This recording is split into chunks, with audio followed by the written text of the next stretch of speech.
तुम्ही 1970 पासून तुम्ही राजकारणात सक्रिय आहात आणि तुम्ही अनेक वेळा महाराष्ट्राची सत्ता ताब्यात ठेवली आहे आणि मग जर काही प्रश्न असतील तर ते प्रश्न मांडायचे नाहीत का? तुमच्यावरती बोलायचं नाही का? हे तर काही लोकांची टोळी तयार झाली की हे लय मोठी लोक आहेत, ह्यांच्यावर तुम्ही बोलायचं नाही, हे काय म्हणतील तेच खरं. ते जर पश्चिमेकडं सूर्य उगवतोय म्हटलं तर पश्चिमेकडं, ते जर म्हटले दक्षिणेकडे उगवतोय तर दक्षिणेकडं. अरे असं कसं चालेल? कुणी तर बोललं पाहिजे ना या विषयावरती. आणि म्हणून जी मी भूमिका घेतलेली आहे ती या लोकांना पचत नाही.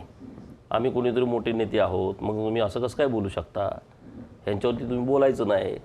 अरे असं कसं होईल? आम्ही जे बोलतोय त्याला उत्तर द्या ना तुम्ही. मोठे असला काय आणि छोटे असला काय, आपण सार्वजनिक जीवनामध्ये काम करतोय. मग तुम्हाला नुसती सारखी तुमची स्तुतीच कोण करेल? तुमच्याकडे काय स्तुतीपाठक असतील ते स्तुती करत राहतील. आम्ही कशासाठी करू? आम्हाला जे गावगाड्यात वाटतं, गावगाड्यावरती अन्याय झाला आहे त्यावरती आम्ही बोलतोय. पण तुमच्या भाषेवर आक्षेप घेतला जातो.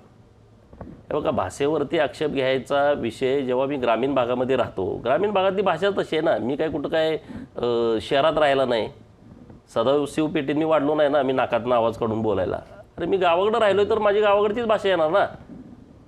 गावाकडं सहज बोलतो ना आम्ही. आता तुम्ही सगळे गावाकडचे सहज, तुम्हाला हे कट्ट्यावरती बोलताना, पानपट्टीवरती चर्चा होताना, हॉटेलमध्ये बसलो चहा पिताना सहज माणूस एकमेकांना असा बोलत राहतो.